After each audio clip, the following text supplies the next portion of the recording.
There is another apparition, more terrifying than anything I've ever seen, haunting amongst the shadows here. It moves like a silhouette, appearing and disappearing at the sound of a dreaded bell. It's impossible to track it. Several times it has caught me without me even seeing it closing in. Often convinced I have my back covered, it has promptly materialized right behind me to strike from close range. Stay still and watch the fog. Don't move. Don't blink. And for God's sake, don't breathe. If you can control your fear long enough and can show self-control, sometimes it is possible to see its shimmer as it glides forward. If caught at just the right light, I only pray for your safety. Welcome, my friends, back to the fog. We have returned to this forsaken realm to once again discuss the monsters that haunt this dark realm at the behest of the entity. And today we are to discuss the shadow that lurks in every corner of the fog, almost and always just out of sight. Just a slinking flicker of movement until the resounding of the bell. Because ask not for whom the bell tolls, for all know it tolls for thee. This is the sound and the presence of the Wraith. The Wraith is a stealthy hunter in Dead by Daylight and a longtime favorite of the series. Wearing leathery clothing with long, lanky limbs and a lifeless, empty stare, the Wraith is as haunting as his namesake. Carrying around a scythe-like weapon fashioned from a skull and spine, he stalks the fog like the Grim Reaper, with the bizarre power to turn himself practically invisible with the sound of a bell he carries in his hand. He is the bane of most survivors, and that's likely why he's so recognized. But before he was the haunting Wraith, his name was Philip Ojomo, and Philip has quite the story to tell. We learn a lot about Philip from the totem The Algebra of Infinite Night. Philip Ojomo was born in northern Nigeria, and this tells us quite a bit about the time period in which Philip lived. Northern Nigeria was a term used for the Nigerian Northern Territory during the Nigerian Civil War of 1967, which ended in 1970. At this point in time, Nigeria was run by an Islamic government that had taken power after the British pulled out of Nigeria and left them to their own devices. With the southern Nigerians not content with the social, economic, political, cultural, and ethnic differences between them, they annexed themselves, calling themselves the new country of Biafra, which led to a civil war. In the totem, Philip's parents have disappeared and gone into hiding, and he asks his grandmother why they hate them. They most likely means the Biafra government, because his grandmother replies, "It's because you are born in northern Nigeria." This likely means that Philip lived near either the border of Biafra or within it, but was a foreigner during the upheaval. He would have seen horrible persecution, mistreatment, and discrimination. His parents were most likely killed, but he held on to one thing: his father's bell, a bell that he has told to ring loudly if he ever saw danger coming towards him, and then he was to hide quickly. Living with his grandmother, he bears witness to the death of innocents, he hears screams and pain like he'd never known, and he feels utter resentment. He describes the men doing these things as men who take money to do the devil's work. He likely means mercenaries, which makes sense, as there were plenty of foreign mercenaries who worked with the Biafra government to exterminate dissidents. To distract him from the carnage outside and from the evils being done, his grandmother tries to school him in mathematics, telling him it will make him smarter and grant him better opportunities for the future. And he does so, learning and growing fast, but the carnage does not stop. One night, his grandmother leaves their hiding place to save a toddler in distress and doesn't return. When Philip finally leaves to see what has happened, he finds only death and his father's bell sitting there next to a burnt body. He wails into the night, ringing the bell over and over again, wishing he could simply disappear from this world and from this hell. As he wanders aimlessly from town to town, Philip encounters a woman named Fananya who has been rescuing children from the villages. She asks Philip to come with her so he may live and tell others of what happened so that the violence could come to an end. Philip is not sure if he even wants to live at all, but follows her anyway with no other options left to him. But Philip has changed. Though Fananya tries to help him by encouraging him to pray for mercy and for salvation, Philip has hardened. To him, these men who would kill without remorse, murder without repentance, and all in the name of money, do not deserve to live. They should all die. All of them should die. He would pray to the angel of death that he exact vengeance upon these killers, these devils in disguise. Over time, Fananya manages to finally begin to calm the angry demon in Philip's heart. But one night, while he was supposed to be on watch, he fell asleep, only to awaken to find all the children that Fananya watched dead, and Fananya herself cut to pieces, covered in honey, and left to be eaten alive by ants. Philip pleads for her forgiveness, cries for his inability to protect them. Fananya tells him she forgives him, and unable to watch her die this slow, painful death, Philip smothers her to end her suffering, because now he would be her angel of mercy. But again, Philip is alone and heartbroken. But now, forgiveness is gone from his mind. As he wanders to the next village, he finds the killers, the mercenaries who perhaps killed his family or killed Fananya. Though his memories plead with him to walk away, to forgive, to ignore, to focus on math problems, he will not. His heart cannot. His rage is too great. In the cover of night, he decides to punish these monsters the way they had killed his family. He slips into their camp as they sleep, pouring kerosene around their bodies and on their shoes, their clothes, and their tents. He then dumps the kerosene beside the fire and watches as they all go up in a fiery engulfment of flames.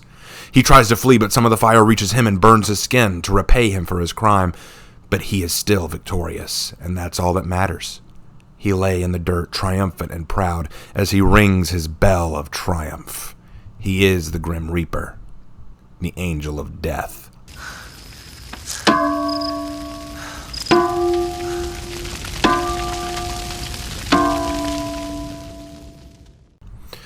Years later, as an adult, Philip managed to find his way to America, where he got a job working at Auto Haven Wreckers, a junkyard where he worked the car crusher. It was a simple job. Just pull a lever and watch a car come out as a small cube. He knew the owner of Auto Haven was into some shady deals and possibly illegal activities, but he tried hard to ignore it. He left all that behind in Nigeria. This was a new life and a new start. Live and let live. Forgive and forget. But one day, while crushing a car, he sees blood pour out. He stops the crusher and opens the car trunk to find a tied-up man inside, bleeding out and begging for help. Philip unties him and helps him flee, but he'd only gotten 10 feet before Auto Haven's owner appeared and killed the victim.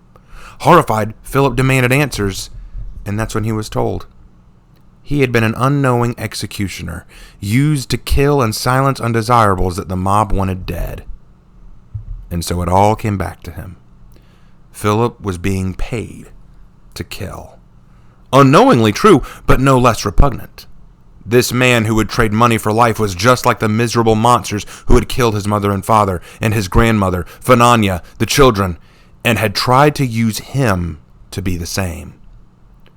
Rage overtook him. Livid, unstoppable rage. It didn't matter how far he ran. Philip would never forgive again. He would never forget. He would never be an angel of mercy. He was the angel of death. He grabbed his former boss and threw him onto the crusher, pulling the lever until it crushed his body with a horrified, panicked head still sticking out.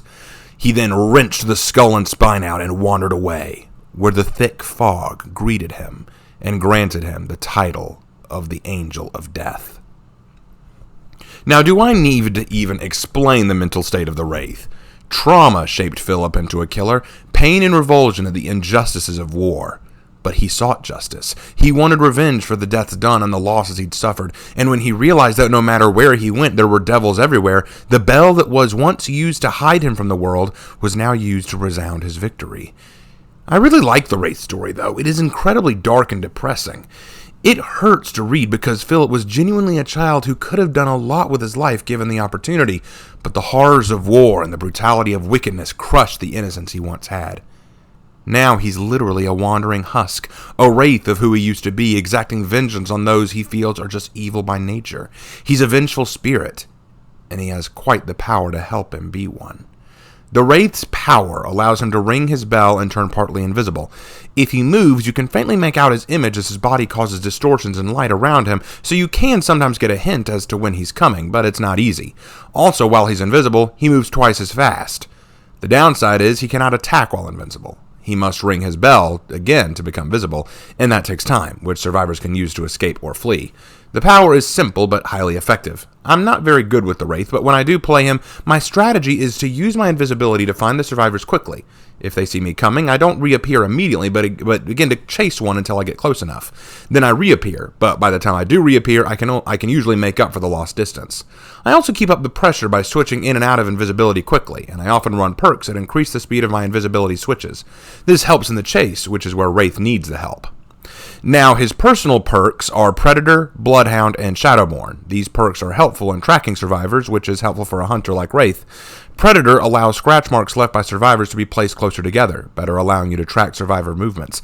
This perk is fine as it is, because given that it takes time for Wraith to come out of his invisibility, he needs the edge to catch up with his prey, who have likely gotten some distance from him.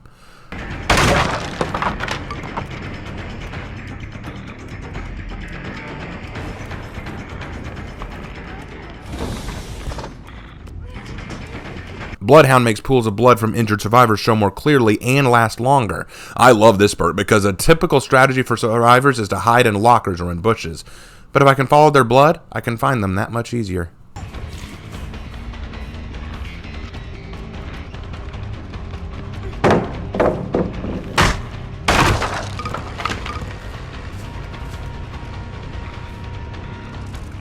Finally, Shadowborn increases your field of vision, allowing you to see around you and further away much easier. A good way to quickly find your prey, particularly at the start of the match where the players might be gen rushing. Now, I hate to say it, but I'm really not good with Wraith, which is why I'm not going much further into this video. It took me a long time to make this video because most of the time when I was playing him, I just got bullied.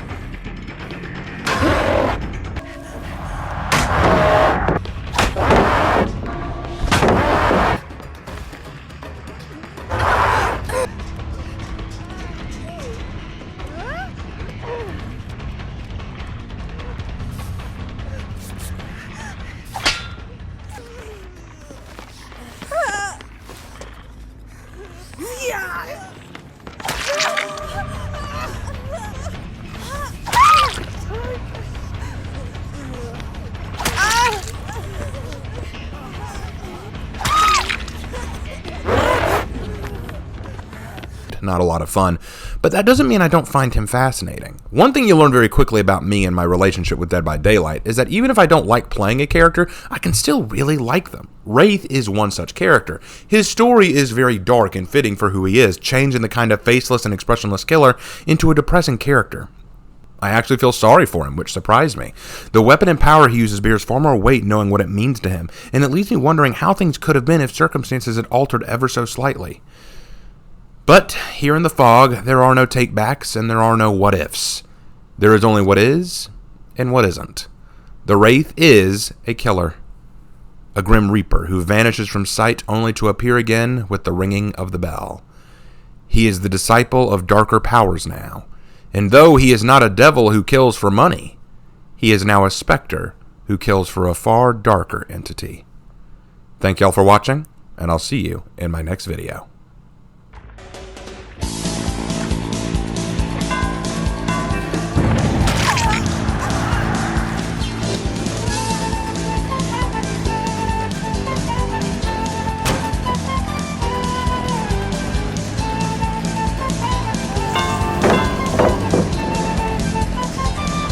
It was at this moment that he knew.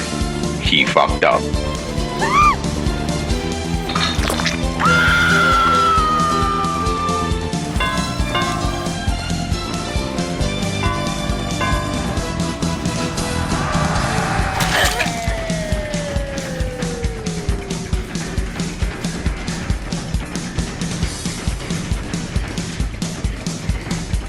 Gotcha, bitch! You serious?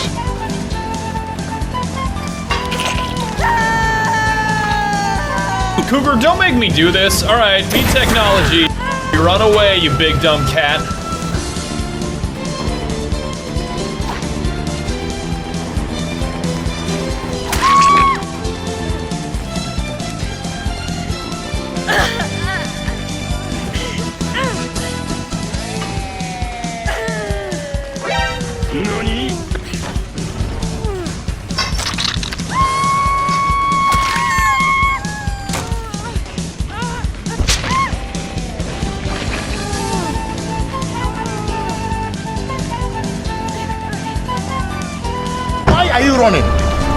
hell are you running?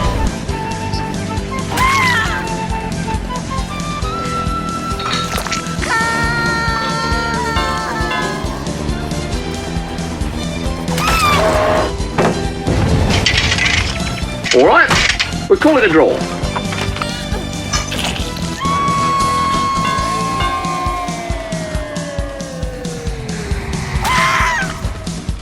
Think, Mark!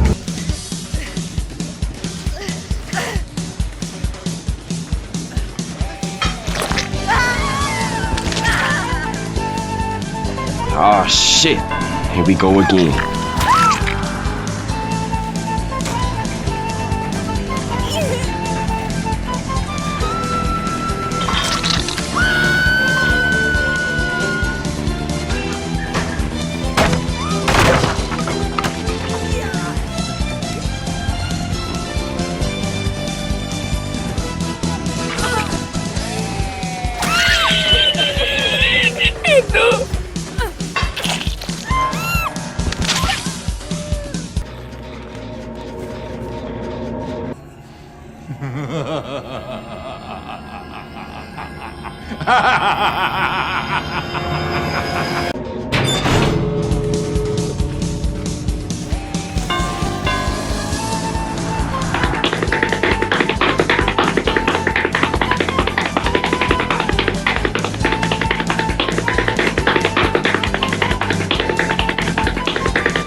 Victory!